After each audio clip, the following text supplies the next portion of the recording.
고린도전서 1장 18절을 보면 십자가의 도가 멸망하는 자들에게는 미련한 것이요 구원을 얻는 우리에게는 하나님의 능력이라는 말씀이 나옵니다. 십자가의 도는 기독교의 핵심 진리이며 바울 신학의 초점이라고 할 수 있는데, 대부분의 복음 증거자들이 이러한 진리에 대하여 정확하게 깨닫지 못한 채 증거하고 있는 안타까운 현실입니다. 신학교에서 강의를 하시는 어느 목사님께서 십자가의 도에 대하여 정확히 깨달으신 다음에 지금까지 이렇게 귀한 진리를 모르고 설교나 강의를 해왔다는 사실에 대해서 몹시 안타까워 하시더군요. 다시 말해서 이러한 진리를 깨닫기 전에는 성경 말씀을 읽어도 깊은 의미를 몰랐었는데, 이제는 사도 바울이 기록하신 모든 말씀들이 선명하게 이해가 된다고 하는 것이었습니다. 성도들은 십자가의 도에 대한 확신이 있어야 합니다. 성경은 바울 신학의 초점인 십자가의 도가 모든 성도들에게 확실한 신앙 고백이 되어야 함을 가르쳐주고 있습니다. 다시 말해서 성도들은 의심 없이 그리고 담대하게 저는 예수 그리스도와 함께 십자가에 못 박혀 죽었습니다. 틀림없이 예수님과 함께 못 박혔습니다. 라고 고백할 수 있어야 한다는 것입니다. 갈라디아서 2장 20절을 보면 내가 그리스도와 함께 십자가에 못 박혔나니 라고 하였고, 로마서 6장 6절에서는 우리가 알거니와 우리 옛사람이 예수와 함께 십자가에 못 박힌 것은 죄의 몸이 멸하여 다시는 우리가 죄에게 종노릇하지 아니하려 함이니 라고 증거하기 때문입니다. 사도 바울은 이 두 군데 성경 말씀에서 동일하게 옛사람이 예수님과 함께 십자가에 못 박혔다고 고백하였습니다. 이 말씀 중에 옛사람은 육적인 애정과 욕망과 죄의 본성에 얽매인 사람이라고 할 수 있습니다. 다시 말해서 혈육 간의 애정이나 남녀 간의 애정, 사물에 대한 애정이나 친구 간의 애정, 식욕이나 수면욕, 물욕이나 성욕, 명예욕, 모든 죄성의 지배를 받는 사람이 곧 옛사람이라는 것이지요. 또한 갈라디아서 2장 20절을 보면 내가 그리스도와 함께 십자가에 못 박혔나니 그런즉 이제는 내가 산 것이 아니요 오직 내 안에 그리스도께서 사신 것이라고 하셨는데, 이 말씀에서 내가라고 한 것은 옛사람, 즉 자아를 가리켜 말한 것입니다. 그런데 대부분의 성도들은 예수 그리스도와 함께 옛사람, 즉 죄성과 정욕의 지배를 받는 사람 자체가 못 박혔다고 고백하지 못하고 있습니다.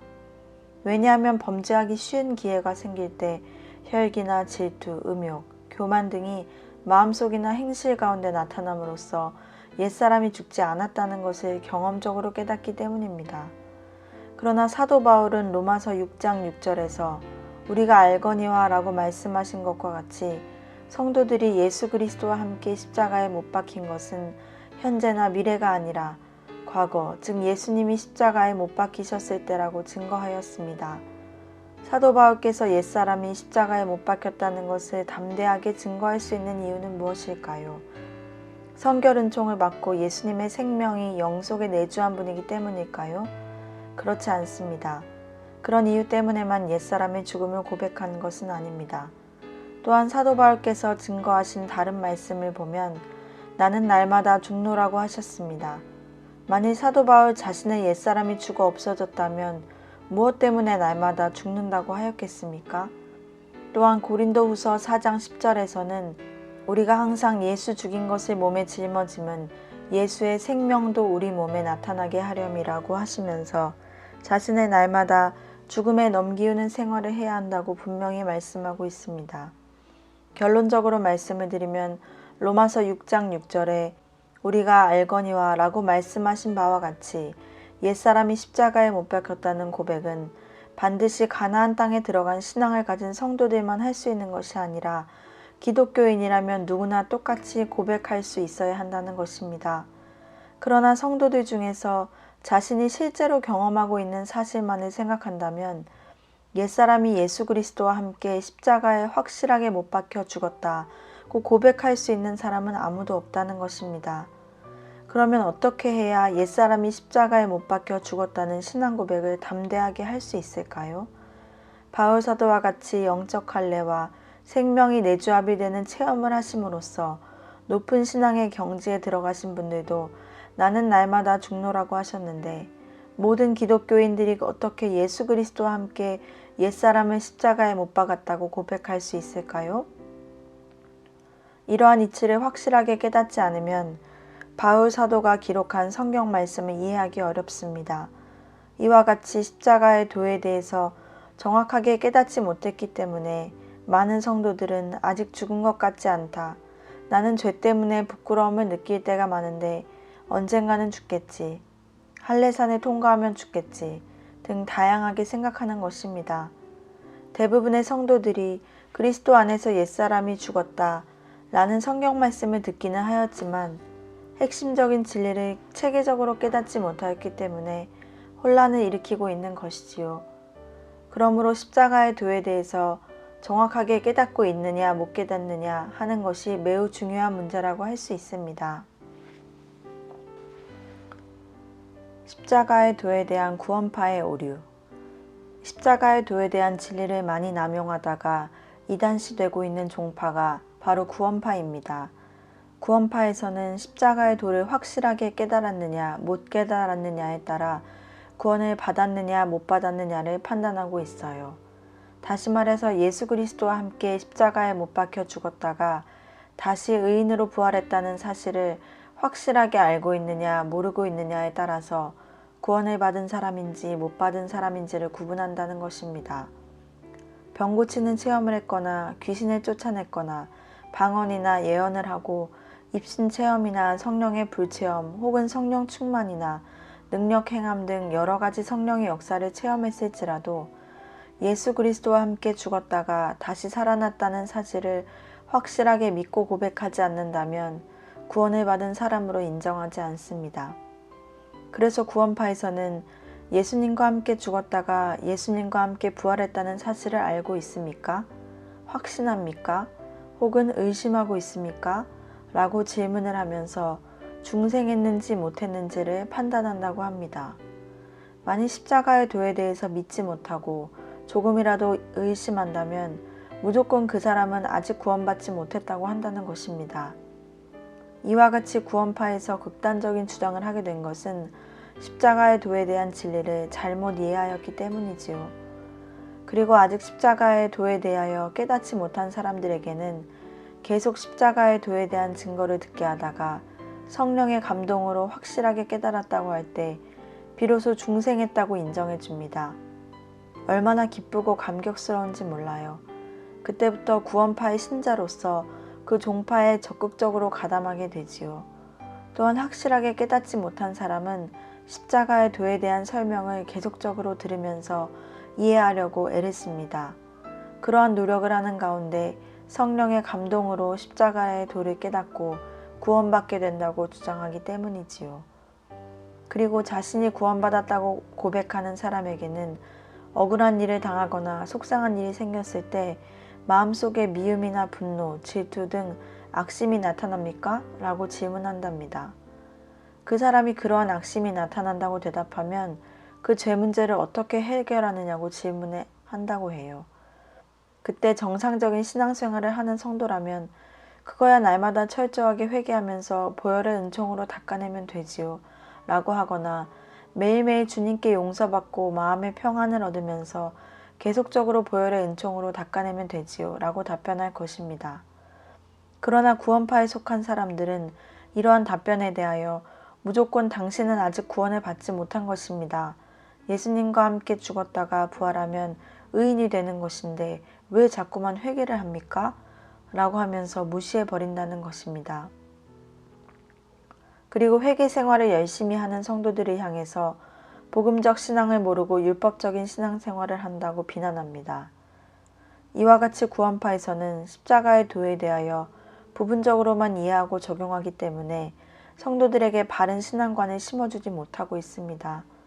예를 들어 어떤 성도가 새벽 예배를 드리려고 집에서 나가다가 날씨가 추워서 가기 싫은 마음이 생겼을 때 가기 싫은 마음을 물리치면서 억지로 가게 된다면 그러한 행위를 구원파에서는 율법적인 생활이라고 비판합니다. 그들은 거듭난 성도들이기 때문에 예배드리러 가고 싶은 마음이 생기면 가는 것이고 그러한 마음이 생기지 않으면 포기해야 된다고 주장합니다. 성도들이 새벽 예배를 드리기 싫어하는 마음을 회개하면서 영적 생활을 잘할 수 있도록 도와주어야 하는데 십자가의 도에 대해서 잘못 깨닫고 있기 때문에 오히려 성도들을 타락하고 방종에 빠지게 하는 결과를 가져오는 것입니다. 천국으로 가는 성도들은 예수님을 영접한 다음부터 순간순간 옛사람을 십자가에 못 박으면서 점진적으로 성장해야 된다는 이치를 모르기 때문이지요. 다시 말해서 점진적으로 성화되는 과정을 통과해야만 죄성이 굴러떨어지는 영적 할례를 받고 생명이 내주하는 성도가 된다는 것을 모르고 있는 것입니다. 구원파뿐만 아니라 왕중생파도 같은 사상을 가지고 있습니다.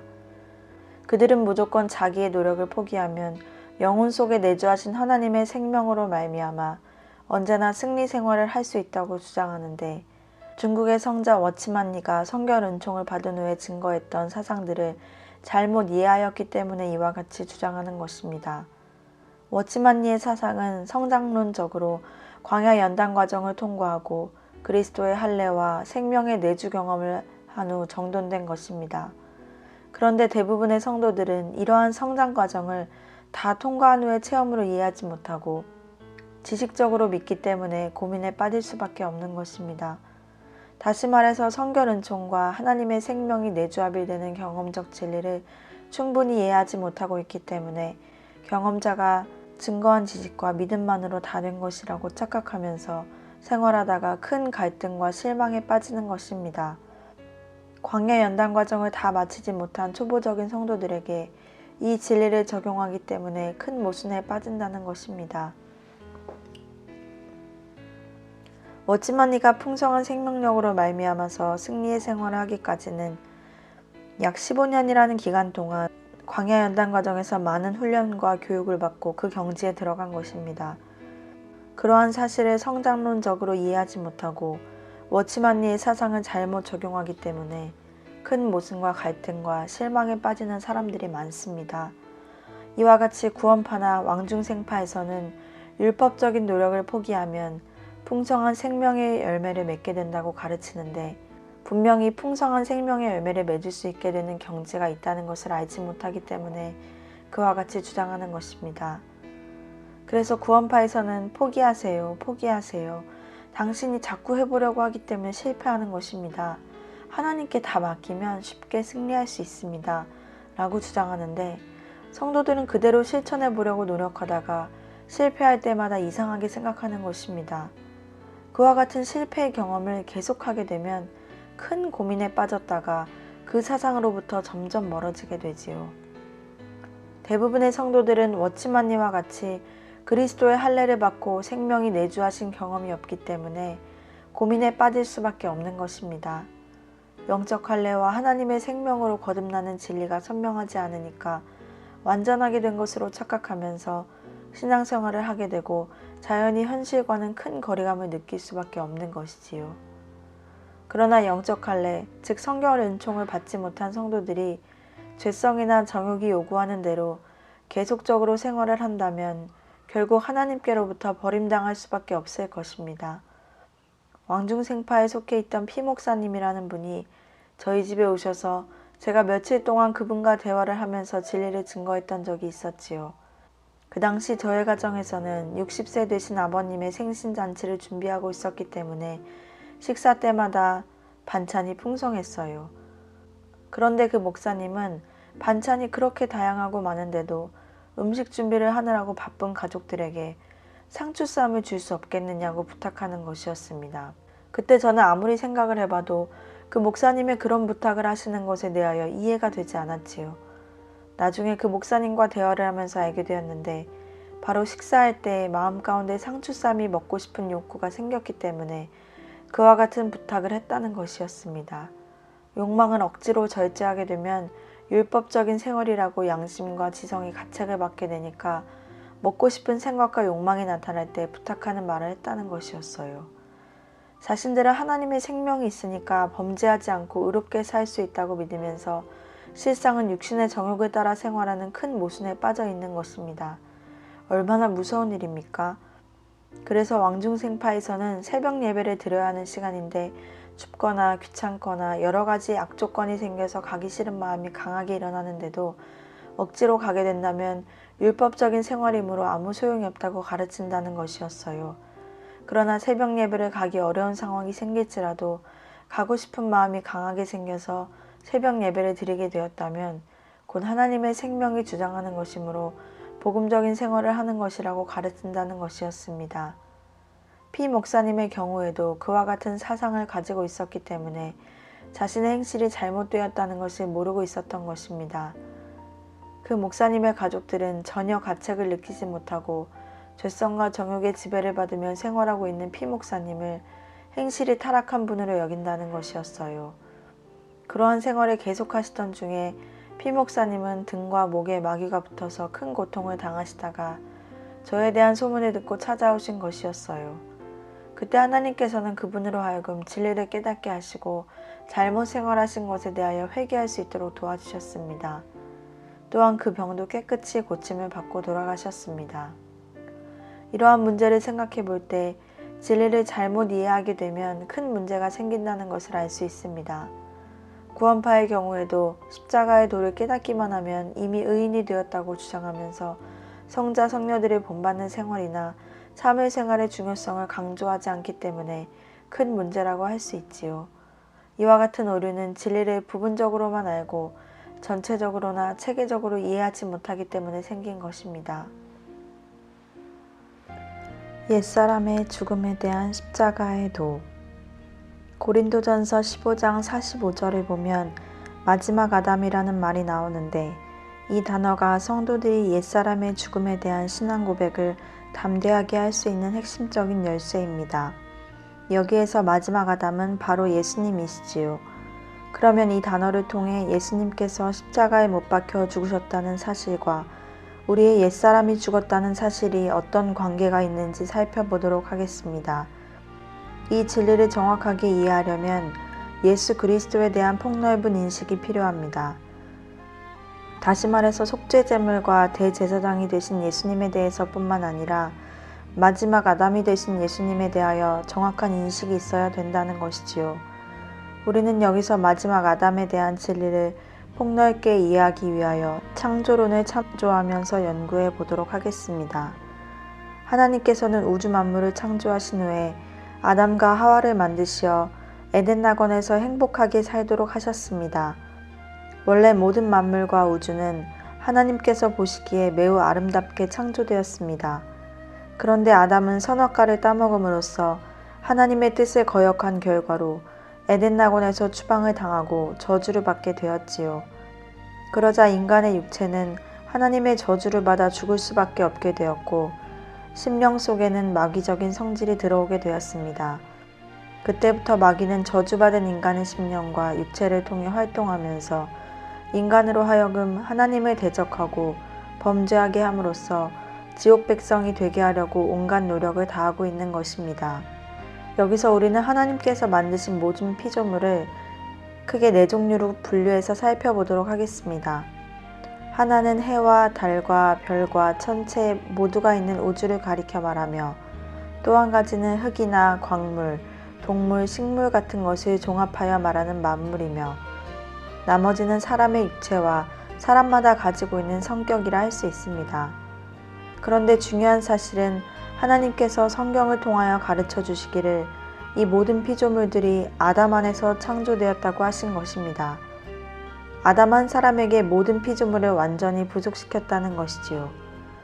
그러므로 아담은 한 개인의 이름이 될 뿐만 아니라 우주와 만물, 그리고 사람의 육체와 성격, 즉 모든 피조물들을 포괄적으로 담은 이름이지요. 다시 말해서 하나님께서는 아담을 한 개인으로만 보시지 않고 모든 피조물을 포함한 포괄적이고 대표적인 이름으로 보신다는 것입니다. 그래서 첫째 아담이라고 하셨지요. 그러므로 아담 한 사람이 범죄하고 저주를 받게 되자 모든 피조물들이 동시에 비참한 운명에 빠질 수밖에 없게 되었습니다. 다시 말해서 창조된 우주 만물 모두가 다 무가치하고 소용없고 죽을 수밖에 없는 불행한 존재가 된 것이지요. 그런데 하나님께서는 이 아담 안에서 창조된 모든 피조물을 예수님 안에 포함시켰기 때문에 마지막 아담이라고 하신 것입니다. 여기서 우리는 매우 중요시해야 될 문제가 있는데, 그것은 사람들이 먼저 예수님을 마지막 아담이라고 부른 것이 아니고 하나님께서 일방적으로 예수님을 마지막 아담이라고 정하셨다는 것입니다. 어떤 사람들은 예수님을 둘째 아담이라고 부르기도 하는데 그 표현은 맞지 않는 것입니다. 둘째 사람이라는 말은 성경에 기록되어 있지만 둘째 아담이라는 단어는 찾아볼 수 없습니다. 마지막 아담이라는 예수님의 이름은 하나님께서 일방적으로 첫째 아담 안에서 저주받은 모든 피조물들을 예수님 안에 담으셨기 때문입니다. 그리고 저주받은 모든 피조물을 담으신 마지막 아담, 즉 예수님께서는 33년 동안 사시다가 그 몸이 십자가에 못 박혀 죽으셨습니다. 그때 예수님 안에 담겨진 모든 피조물들이 예수님과 함께 죽었다는 사실을 성경은 가르쳐주고 있는 것입니다. 이것이 바로 하나님께서 예수님을 통하여 예비해 놓으신 엄청난 축복이며 선물이라는 것입니다. 그러므로 우리는 마지막 아담 되신 예수 그리스도 안에서 우리의 옛사람을 발견할 수 있어야 합니다.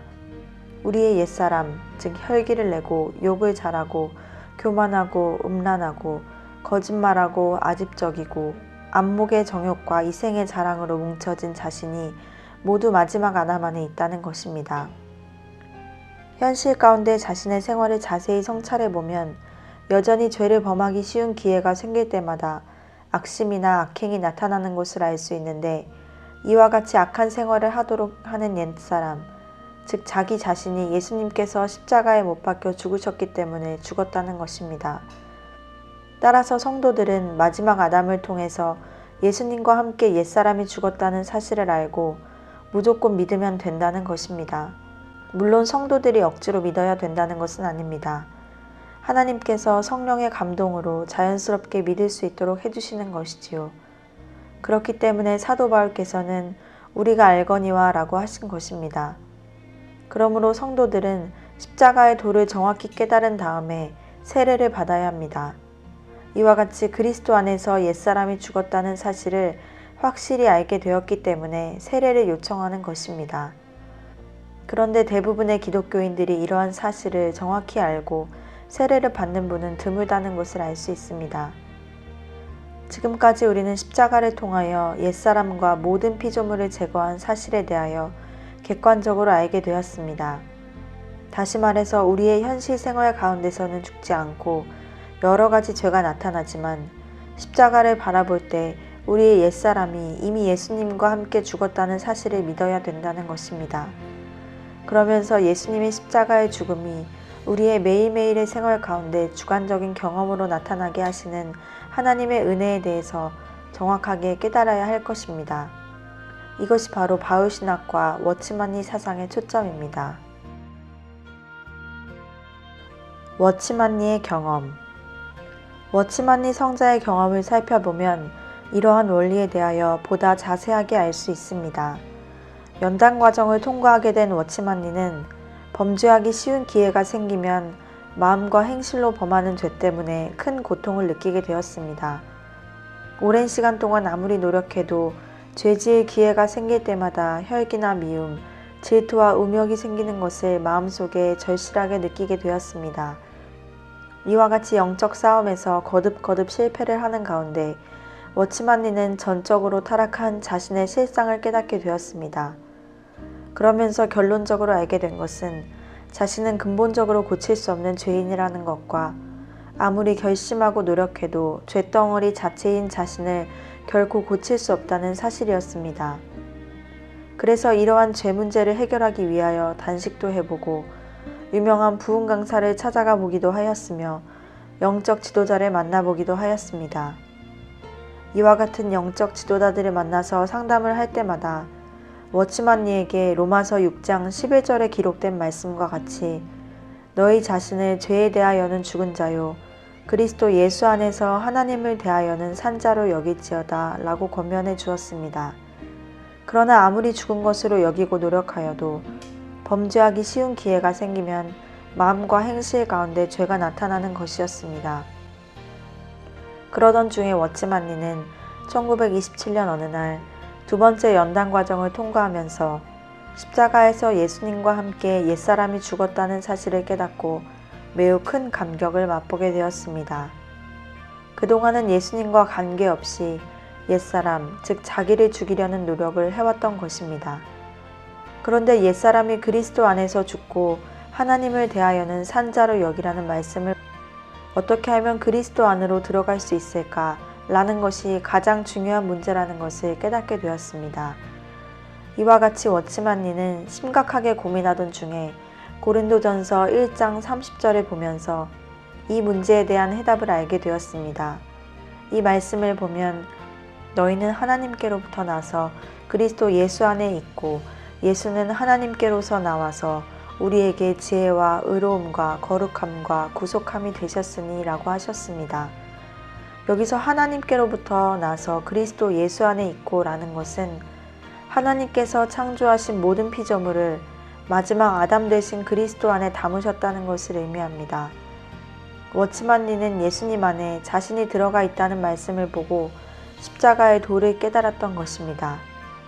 개인적으로 죽으려고 할 때는 아무리 노력해도 죽어지지 않고 여전히 화를 내고 질투를 하고 음욕을 느꼈기 때문에 절망할 수밖에 없었는데 예수님께서 죽으실 때 함께 죽었다는 사실을 깨닫고 큰 기쁨을 느꼈던 것입니다. 여기에서는 옛사람이 예수님을 떠나서 따로 죽지 않고 그리스도와 함께 죽었다는 것이 중요합니다. 워치만니는 고린도전서 1장 30절에 너희는 하나님께로부터 나서 그리스도 예수 안에 있고 라는 말씀을 볼 때 예수님께서 마지막 아담이시라는 것과 범죄할 수밖에 없는 자신의 성질이 마지막 아담 안에 들어있다는 것을 깨닫게 된 것입니다. 그렇게 죽으려고 애를 쓰던 자신, 즉 죄성이 뿌리박힌 옛사람이 십자가에서 예수님과 함께 죽었고 뿐만 아니라 인간과 함께 저주받게 된 우주와 만물, 그리고 우리의 육체까지도 모두 마지막 아담 안에서 죽은 것입니다. 이처럼 예수님은 한 개인의 몸이 아닌 마지막 아담, 즉 아담 안에서 창조된 모든 것을 짊어지신 분이었다는 것입니다. 그러므로 우리의 성격이나 육체, 천지, 만물, 이 모든 것들이 바로 예수님 안에 있다는 것입니다. 이와 같이 모든 것이 마지막 아담 되신 예수님 안에 있었다면 예수님께서 나사렛에 계실 때 이 글을 읽는 우리는 어디에 있었다고 할 수 있을까요? 또한 빌라도의 뜰에서 재판을 받으실 때 우리는 어디에 있었다고 봅니까? 그것은 두말할 것도 없이 마지막 아담 되신 예수님 안에 있었기 때문에 예수님께서 계셨던 곳 어디에나 우리 모두가 함께 있었던 것으로 생각해야 합니다. 그렇다면 마지막 아담이 임종하실 때 계셨던 곳은 어디였습니까? 바로 골고다 언덕이 세워진 십자가였습니다. 좀 더 구체적으로 말하자면 모든 피조물, 즉 우주 만물을 비롯하여 우리의 모든 소유들이나 현대인 혹은 옛날 사람들, 미래인들까지도 모두가 마지막 아담이셨던 예수님 안에서 죽었다는 것입니다. 뿐만 아니라 모든 성도들이 가지고 있는 육성, 즉 옛사람까지도 마지막 아담 안에서 죽은 것입니다. 다시 말하자면 매일매일의 생활 가운데서 죄성의 지배를 받아 부끄러운 마음과 행실이 나타날 때마다 탄식하고 슬퍼할 수밖에 없는 우리의 옛사람이 마지막 아담이신 예수님과 함께 십자가에서 죽었다는 것입니다. 지금까지 증거한 바와 같이 인간은 아무리 의롭고 거룩하고 온전하게 살아보려고 할지라도 자신의 노력만 가지고는 여전히 범죄할 수밖에 없는 전적으로 타락한 죄인입니다. 또한 전적으로 부패한 인간의 속성, 즉 죄성과 정욕 덩어리인 옛사람은 죽음으로서만 제거될 수 있는데 이러한 죽음도 인간의 노력으로 되는 것이 아니라 하나님께서 마지막 아담 대신 예수님 안에 확보해 주신 죽음을 공급받음으로써만 되는 것입니다. 다시 말해서 전적 타락한 옛사람의 죽음 자체도 하나님의 은혜로서만 해결할 수 있다는 것을 알게 된 것입니다. 그러나 이러한 죽음으로 모든 것이 끝난다면 기독교는 절망의 종교일 수밖에 없을 것입니다. 다음에는 십자가의 죽음을 통해 옛사람이 죽을 뿐 아니라 예수님의 부활을 통해 의로움과 행복의 세계가 재창조되는 놀라운 축복의 세계를 맛보시게 될 것입니다. 또한 예수님의 죽음과 부활을 통해 예비해 두신 하나님의 큰 은혜와 사랑이 우리의 신앙생활 속에 경험적으로 이루어지게 되는 이치에 대해서도 아시게 될 것입니다. 예수님의 부활과 재창조. 우리는 지금까지 성도들의 옛사람을 비롯한 모든 피조물들이 마지막 아담이신 예수님의 죽으심으로 말미암아 완전히 제거되었다는 사실을 알게 되었습니다. 그런데 아담 안에서 창조된 모든 것들이 마지막 아담 안에서 끝났다면 성도들의 믿음은 무익한 것에 불과할 것입니다. 석가모니나 공자 혹은 소크라테스 같은 성현들처럼 육체가 죽음으로써 끝났다면 기독교는 절망에 빠진 종교라고 할 수밖에 없습니다. 그러나 하나님께서는 절망에 빠진 모든 사람들을 위하여 큰 복을 주셨는데 그것은 십자가에 못 박혀 죽으셨던 예수님께서 사흘 만에 부활하셨다는 사실입니다. 그런데 예수님의 부활된 몸은 죽은 지 나흘이 되어 냄새가 나던 나사로의 몸과 같은 것은 아니었습니다. 다시 말해서 예수님의 부활된 몸은 나사로의 몸과 비교해 볼 때 질적으로 완전히 달라진 몸이라는 것입니다. 예수님의 부활된 몸은 가로막혀 있는 벽과 잠겨 있는 문이라도 자유롭게 통과할 수 있고 사람들의 손으로 쉽게 붙잡을 수 없는 몸으로서 천사들과 비슷한 신령체라는 것입니다. 그리고 질병에 걸리거나 가시에 찔릴 염려도 없고 음식을 먹고 배설물을 만들어내는 일도 없는 신령한 몸으로 재창조된 것입니다. 이와 같이 예수님의 부활은 하나님의 큰 능력에 의하여 신령한 몸으로 재창조하신다는 위대한 하나님의 사역이었고 하나님의 깊고 넓은 신비가 담겨진 축복이었다는 것입니다. 여기에 십자가의 도가 얼마나 중요한 하나님의 진리인가를 알게 해주는 초점이 있는 것입니다. 지금까지 공부한 바를 통하여 마지막 아담이신 예수님께서는 모든 사람들의 몸과 성격, 또한 천지 만물 등을 모두 짊어지고 십자가에 못 박혀 죽으셨다는 사실을 알게 되었습니다. 그러므로 천지와 만물과 사람들의 몸과 성격이 예수님으로 말미암아 완전히 없어졌다는 것입니다. 따라서 부활하신 예수님의 몸은 마지막 아담으로서 모든 피조물을 포괄적으로 담으셨던 것들을 새롭게 창조하신 것이므로 모든 사람들은 자신들의 영혼이 새로운 세계에서 생활하는 데 필요로 하는 피조물들, 즉 신천지와 만물, 거룩한 성품 등을 확보해야 되는 것입니다.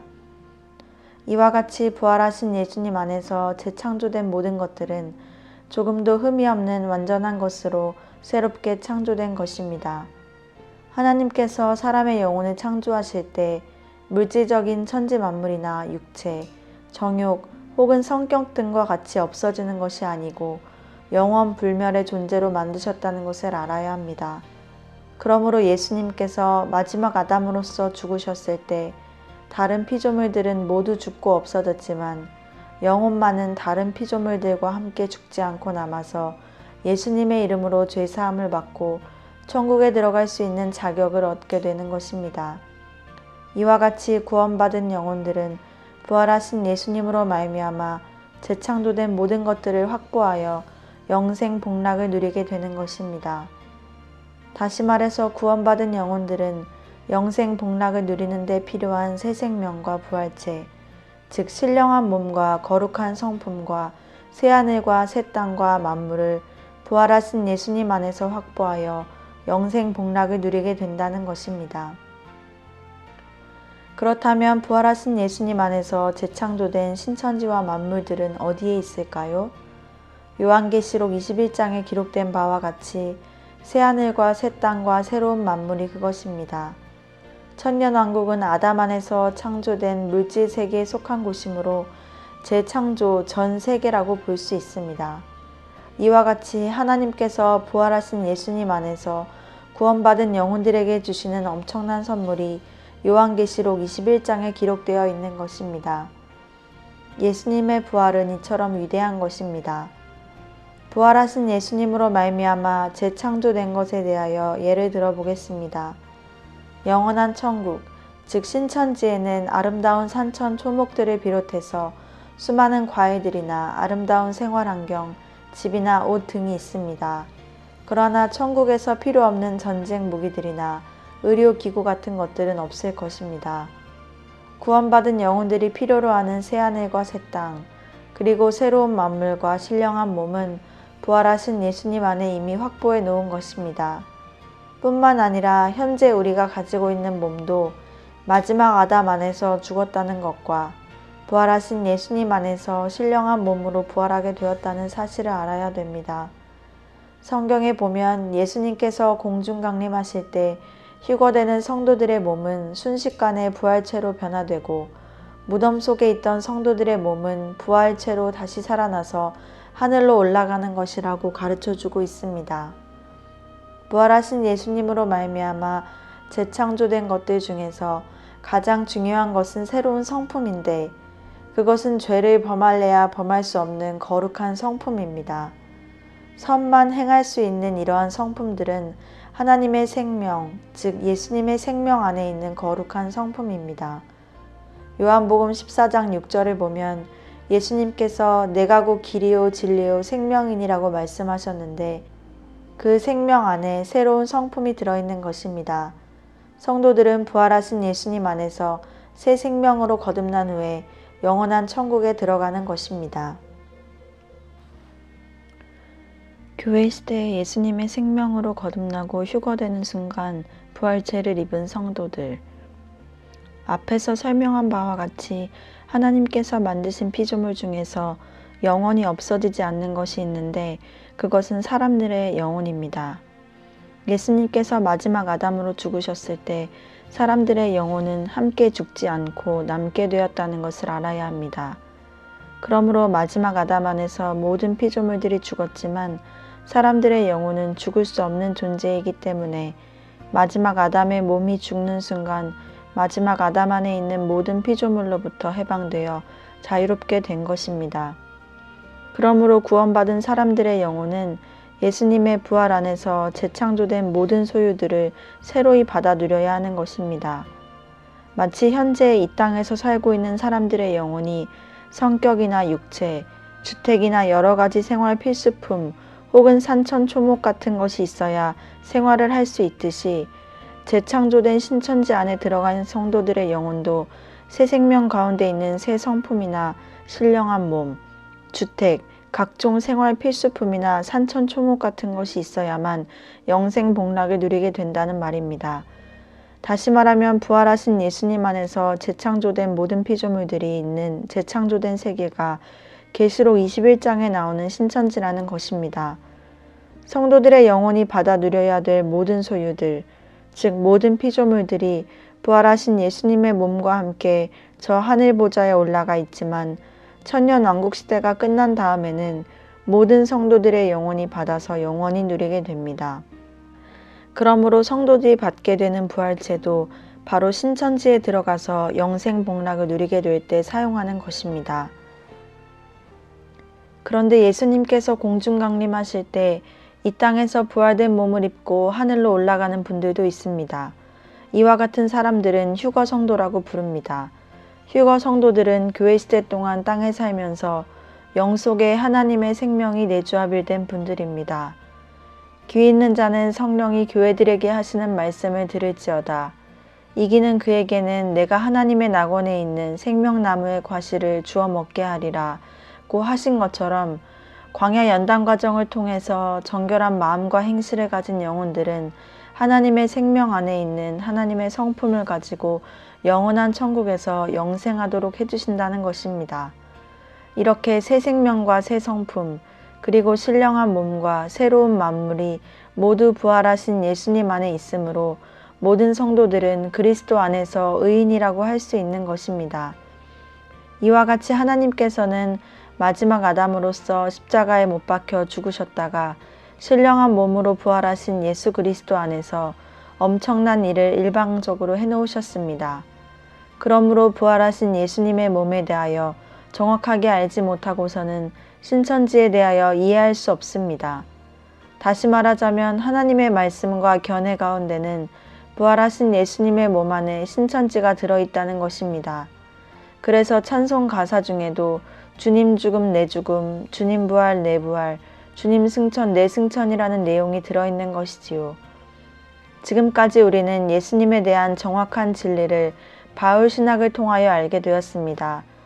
따라서 우리는 하나님께서 우리를 위하여 영원하고 완전한 것을 예수님의 부활을 통하여 재창조하신 사실을 발견하게 된 것입니다.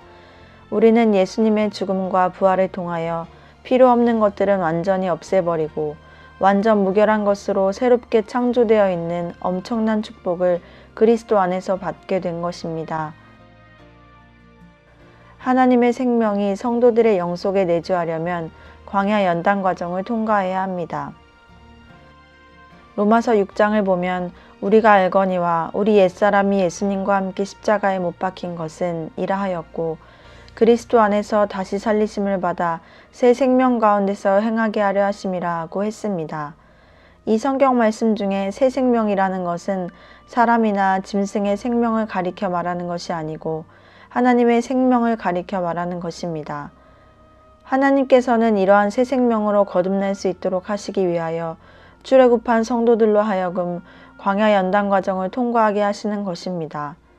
이러한 성도들은 이기는 자에게 생명과를 주어 먹게 하리라고 하신 것처럼 하나님의 생명과를 경험적으로 먹게 되신 분들이라고 할 수 있습니다.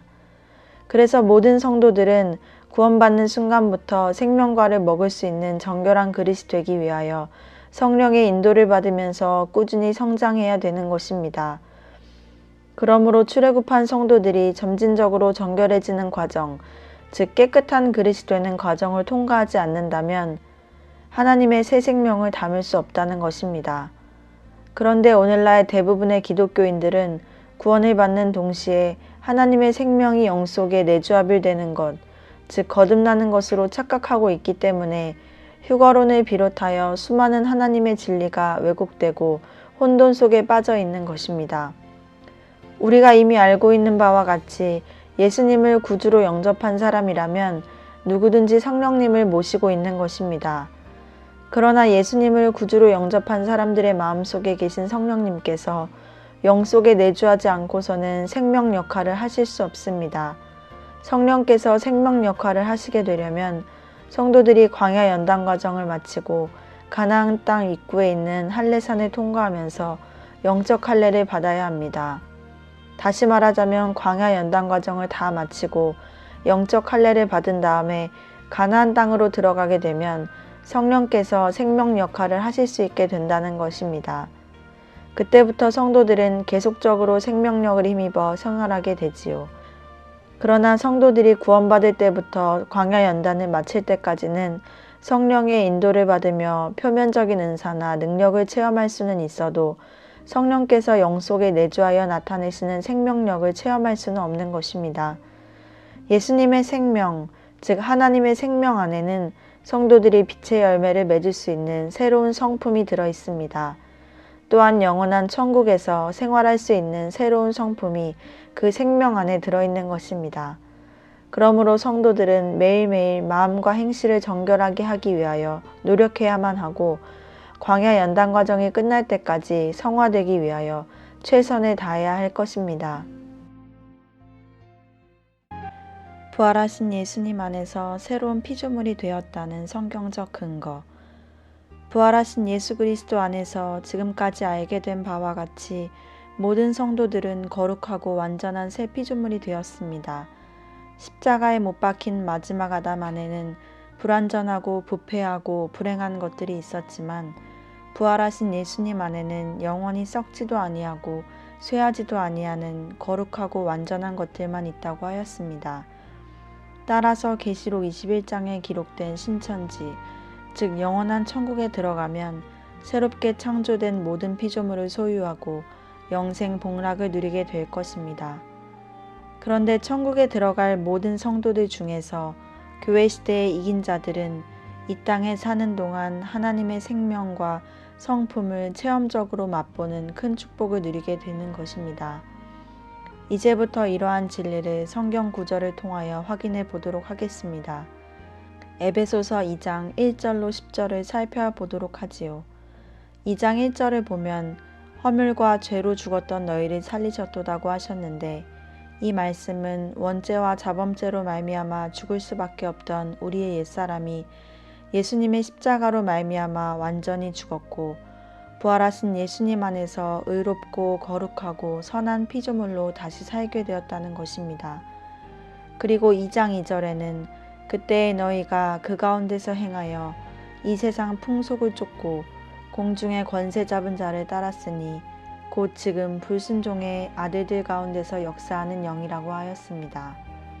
2장 3절로 5절을 보면 전에는 우리도 다 그 가운데서 우리 욕심을 따라 지내며 육체와 마음에 원하는 것을 하여 다른 이들과 같이 본질상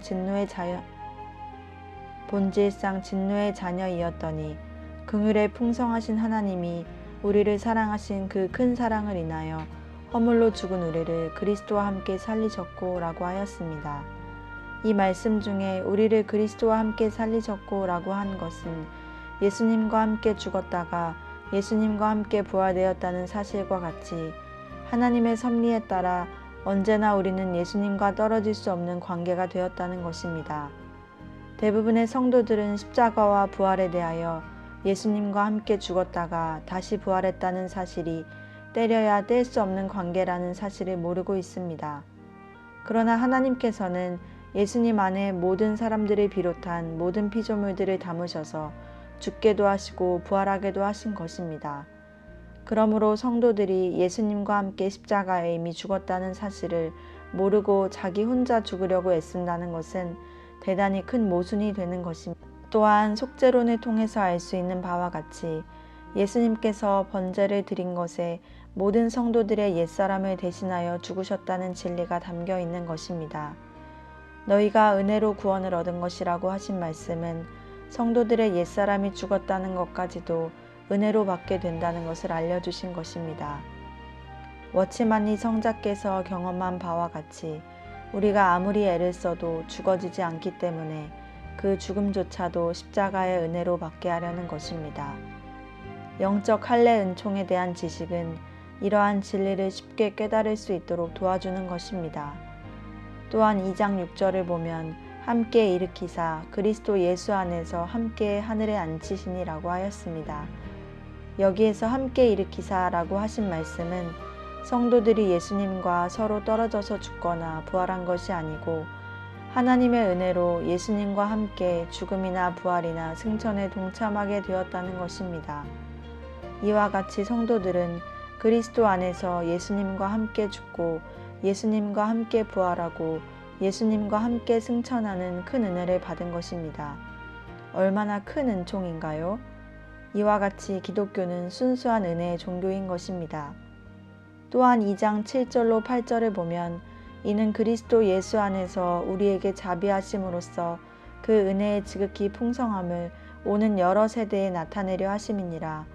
너희가 그 은혜를 인하여 믿음으로 말미암아 구원을 얻었나니 이것이 너희에게서 난 것이 아니요 하나님의 선물이라고 하였습니다. 예수님의 십자가와 부활을 통하여 옛사람이 죽고 그리스도 안에서 거룩하고 선한 피조물로 재창조된 사실이 대단히 풍성한 은혜이기 때문에 하나님께서는 이 놀라운 복음을 많은 사람들에게 증거하도록 예정하셨다는 것입니다. 또한 성도들의 율법적인 노력에 의한 결과가 아니고 하나님께서 예수님의 십자가를 통하여 주시는 순수한 선물, 즉 은혜로 말미암아 죄사함을 받고 새 생명과 하나님의 성품으로 거듭나게 하시는 큰 구원을 받게 되었다는 것입니다. 그리고 2장 9절로 10절을 보면 행위에서 난 것이 아니니 이는 누구든지 자랑치 못하게 함이니라. 우리는 그의 만드신 바라 그리스도 예수 안에서 선한 일을 위하여 지으심을 받은 자니 이 일은 하나님이 전에 예비하사 우리로 그 가운데서 행하게 하려 하심이니라고 하였습니다. 여기에서 만드신 바란 부활하신 예수님 안에서 재창조된 상태를 가리켜 말하는 것입니다. 다시 말해서 모든 성도들은 그리스도 안에서 영원한 천국 생활을 하기에 합당한 선한 일을 위하여 새롭게 창조되었다는 것입니다. 그러므로 죄를 지을 수 없을 뿐만 아니라 그리스도 안에서 선한 생활만 할 수 있는 새로운 피조물로 만드셨다는 뜻입니다. 부활하신 예수님 안에는 질병이나 부패한 것들이나 불행한 것이 있을 수 없습니다. 거기에는 완전 무결하고 신령한 것들 뿐입니다. 그리고 그리스도 안에서 새롭게 창조된 모든 피조물들은 오직 선한 일을 위하여 만들어진 것들 뿐이라는 것입니다. 대부분의 기독교인들은 술을 마시고 담배를 피우던 사람이 성령의 역사를 체험한 후에 술과 담배를 끊고 행실이 변화된 생활 모습을 보고 새로운 피조물이 된 것으로 인식을 하고 있지만, 이 성경 말씀에서 새로 지음받았다는 것은 부활하신 예수님 안에서 완전 무결하게 창조된 피조물이 되었다는 것을 가리켜 말합니다. 이와 같이 성도들은 부활하신 예수님 안에서 영광스럽고 거룩하게 재창조된 자신을 알게 되어야만 비로소 십자가의 도를 정확하게 깨달았다고 할 수 있는 것입니다. 골로새서 3장을 살펴보면서 십자가의 도에 대하여 좀 더 보충 설명을 하도록 합니다. 골로새서 3장 1절을 보면, 그러므로 너희가 그리스도와 함께 다시 살리심을 받았으면 위의 것을 찾으라. 거기는 그리스도께서 하나님 우편에 앉아 계시느니라고 하였는데, 여기에서 예수님과 함께 살리심을 받을 것은 예수님께서 모든 성도들의 옛사람을 짊어지시고 마지막 아담으로서 십자가에 못 박혀 죽으셨다가 부활하신 때 이루어진 것입니다. 그러므로 성도들이 다시 살리심을 받았다는 진리를 해석하려면 예수님의 부활 사건을 외면하면서 생각할 수는 없는 것입니다. 또한 하나님의 재창조적인 목적에 따라 예수님께서 부활하셨고 40일 만에 승천하시어 하나님의 보좌 우편에 계심으로써 모든 성도들의 필요를 풍성하게 충족시켜주는 축복이 보장되게 된 것입니다. 그러므로 위의 것을 찾으라는 말씀이 주어진 것입니다. 자세히 말하자면 하나님의 보좌 우편에 앉아 계신 예수님 안에는 모든 성도들이 영원한 천국에서 영생할 때 필요로 하는 새 성품과 새 생명, 그리고 새 하늘과 새 땅과 만물 등을 비롯하여 풍성한 은혜와 진리가 있으며, 성도들이 이 세상에서 사는 동안에도 영성 생활을 하는 데 필요로 하는 신령한 복이 풍성하기 때문에 위의 것을 찾으라고 하신 것입니다. 또한 3장 2절을 보면 위의 것을 생각하고 땅의 것을 생각하지 말라고 하셨는데, 이 말씀도 성도들은 언제나 천국 보좌에 계시며 천상천하를 주관하시는 예수님을 바라보면서 공급해 주시는 은혜와 진리를 힘입어 생활해야 한다는 것이지요. 로마서 8장 6절로 7절을 보면 육신의 생각은 사망이요 영의 생각은 생명과 평안이니라. 육신의 생각은 하나님과 원수가 되나니 이는 하나님의 법에 굴복치 아니할 뿐 아니라 할 수도 없음이라고 하였습니다. 이와 같이 위의 것을 생각하라는 것은 영의 생각을 하라는 말씀이고, 땅의 것을 생각지 말라는 것은 육신의 생각을 하지 말라는 뜻입니다. 그리고 3장 3절에 보면 이는 너희가 죽었고 너희 생명이 그리스도와 함께 하나님 안에 감추었음이니라고 하셨는데, 여기에서 너희가 죽었다는 것은 육신에 속한 옛사람이 마지막 아담 안에서 죽었다는 것을 의미합니다. 그리고 너희 생명이 그리스도와 함께 하나님 안에 감추었다는 것은 부활하신 예수님 안에 재창조되어 있는 새로운 생명, 즉 하나님의 생명이 확보되어 있으므로 위의 것을 생각하며 위의 것을 찾는 성도들은 새 생명을 비롯하여 필요로 하는 은혜와 진리를 보좌 우편에 계신 예수님으로부터 공급받을 수 있다는 것입니다. 또한 감추었다는 말씀에 대하여 잘못 해석을 하면 마치 하나님께서 어떤 것을 깊이 감추어 놓고 전혀 내주지 않으실 것처럼 생각하기 쉽습니다. 그러나 이 말씀은 육체를 가지고 땅에 살고 있는 사람으로서 하나님의 생명이 눈에 보이거나 손에 잡히지 않는 것이기 때문에 마치 감추어져 있는 것처럼 표현하신 것입니다. 그렇지만 이 그리스도 안에 있는 하나님의 생명은 성도들이 광야 연단을 마치고 가나안 땅에 들어가게 되면 눈에 안 보이고 손에 안 잡힐지라도 영과 육체 가운데 내주하심으로 확실히 체험적으로 알게 됩니다. 그러므로 광야를 통과하는 성도는 그리스도 안에 감추어진 생명에 대하여 지식과 믿음으로만 알고 있는 것입니다. 이러한 성도들은 하나님의 밝은 빛 가운데서 철저하게 생활을 함으로써 마음과 행실이 정결해지고 영적 할례를 받게 되면 하나님의 생명이 영 속에 내주하심으로써 감추어졌던 것을 확실히 체험하게 되는 것입니다. 십자가의 주관적 역사. 이와 같이 성도들은 광야 연단 과정을 통과하는 동안 마지막 아담 안에 있는 죽음의 은총을 순간순간 공급받음으로써 옛사람은 점점 깨어지고 마음과 행실은 점진적으로 성화되어 가는 것입니다. 그래서 워츠만니 성자도 광야를 통과하는 동안 십자가의 주관적인 역사를 통해 자아가 깨어진다고 설명을 한 것입니다. 다시 말해서 성령님이 역사하심으로써 십자가에 못 박히신 마지막 아담 안에 있는 죽음의 은총이 성도들에게 주관적인 경험으로 나타나게 하신다는 것입니다.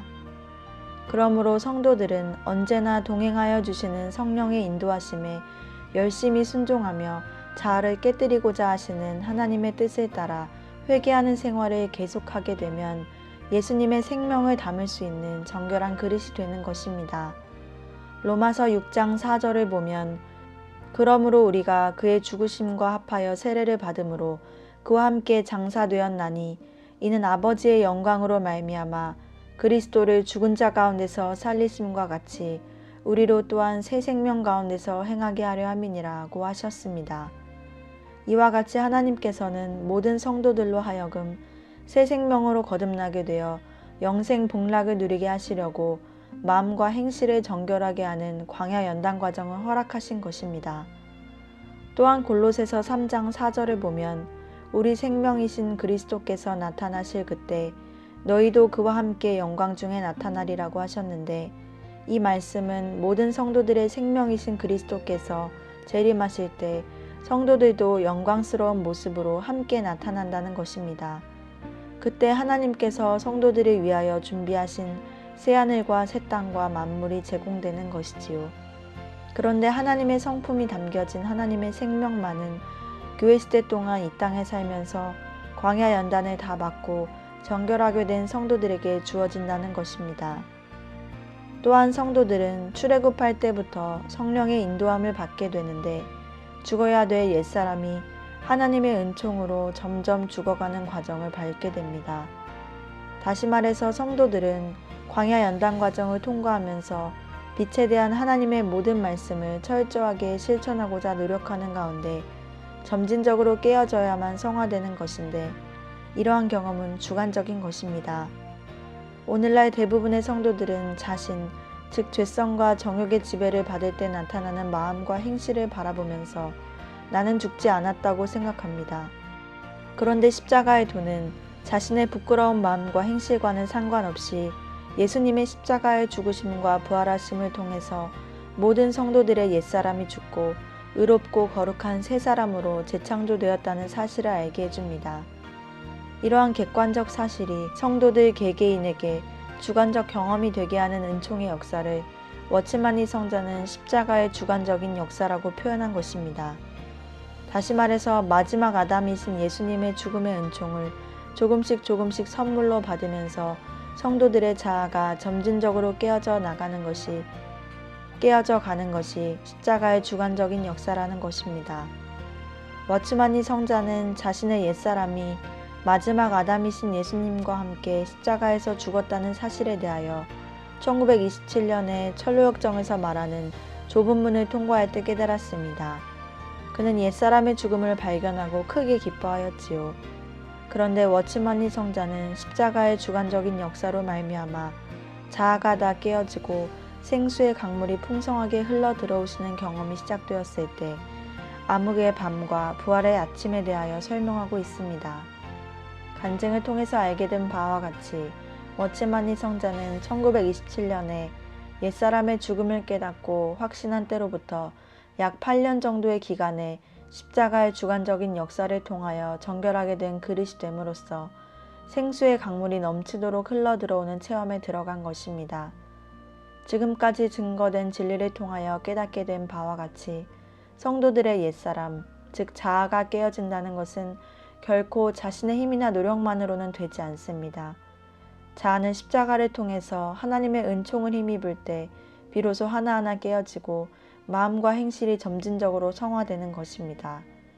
십자가의 주관적인 역사로 말미암아 점점 자아가 깨어지는 과정에서 하나님의 은총이 공급될 때 죽는 것도 쉽고 원수도 쉽게 사랑할 수 있게 되고 믿어지는 것도 쉽게 되는 것입니다. 이와 같이 모든 것이 하나님의 은혜로 이루어지는 것이지요.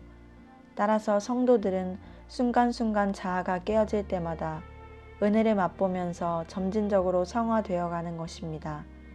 그리고 자아가 다 깨어지면 영 속에 깊이 뿌리 박힌 죄성이 굴러 떨어지는 영적 할례 은총을 받게 되는 것입니다. 또한 마지막 아담 안에는 불신자들과 그들의 모든 소유도 다 포함되어 있다는 것을 알아야 합니다. 예수님께서 십자가에 못 박혀 죽으셨을 때 그 모든 것이 완전히 없어진 것입니다.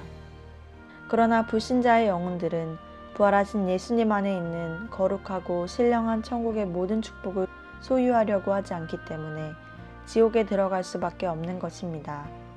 여기에서 우리는 믿음이 얼마나 위대한 것인가를 알 수 있습니다. 예수님을 믿으면 예수님 안에 있는 새로운 피조물들이 모두 자신의 소유가 되어 영생 복락을 누리는 것인데, 예수님을 믿지 않음으로써 모든 불신자들은 아무런 축복받은 조건과 환경이 없는 지옥으로 떨어지는 것입니다. 지금까지 우리는 예수님께서 십자가에 못 박혀 죽으시고 사흘 만에 부활하신 사건을 통하여 하나님의 구원 섭리가 엄청나게 넓고 깊고 높다는 사실을 어느 정도나마 깨닫게 되었습니다. 십자가의 도가 죄 문제를 시원스럽게 해결해 주시는 속죄론적 복음 진리를 알게 해주지만, 여기에서는 속죄론적인 측면보다 창조론적 측면에서 하나님의 위대하심과 성도들이 받게 될 큰 복에 대하여 알게 된 것입니다. 하나님께서는 십자가의 도를 중심으로 하여 성령님의 역사를 나타내심으로 말미암아 모든 성도들이 구원받고 성화되게 하심으로써 이 땅에서 뿐만 아니라 하나님의 나라에서 풍성한 기업을 누리도록 하신다는 것입니다. 그러므로 성도들은 더럽고 부패하고 낡아질 이 세상적인 복, 즉 육신에 속한 복을 붙잡기 위해서 시간과 재능과 물질들을 낭비하지 말아야 합니다. 그리고 순간순간 최선을 다하여 확실한 천국 소망과 목표를 가지고 하나님께서 주신 밝은 빛 좁은 길로 경주해야 할 것입니다. 또한 성도들은 마귀와 세상이 유혹하고 방해할지라도 감당할 수 없는 시험은 피할 길을 주시면서 인도해 주시는 하나님을 꼭 붙잡고 정진할 때 부활하신 예수님 안에서 영생을 누리는 목표에 도달하게 될 것입니다.